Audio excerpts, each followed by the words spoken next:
आजादी सिर्फ एक तारीख नहीं, ये सांसों में बहती एक कहानी है।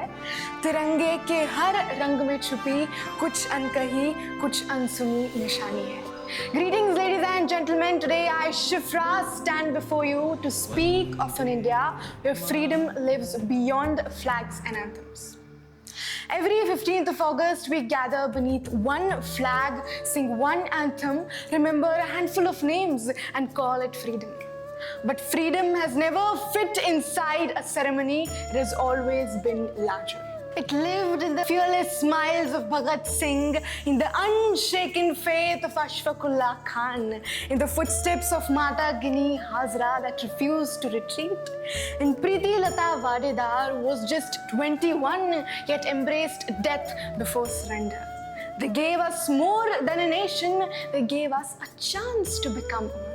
And I tell you, no revolution is carried by heroes alone. It is carried by the farmer who harvests while the battlefield is still smoking, by the mother who buries her grief before she buries her son, by the worker whose name is never carved into stone, yet whose hands quietly build the country those stones celebrate. The greatest sacrifices were not always made with a gun in hand. Sometimes they were made with empty pockets, with silent hunger and hope that refused to die. That is where freedom truly begins, not where crowds are watching, but where no one is. It lives when a widow signs her own name for the first time, discovering that dignity can begin with a single word.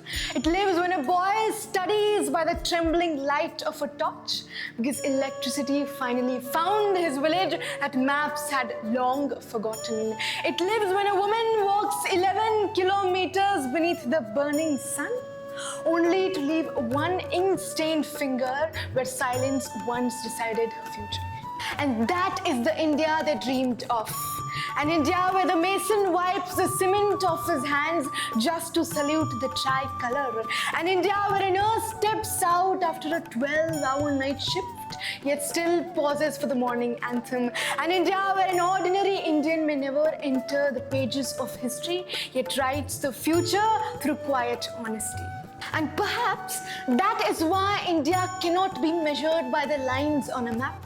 It is measured by the courage that survives disappointment, by the faith that survives defeat, and by the hands that keep rebuilding after every storm. And by millions of quiet lives that ask for nothing but a chance to dream beneath an open sky. The least we can do is live in a way that makes every one of those sacrifices worth remembering. Jai Hind, Jai Bharat.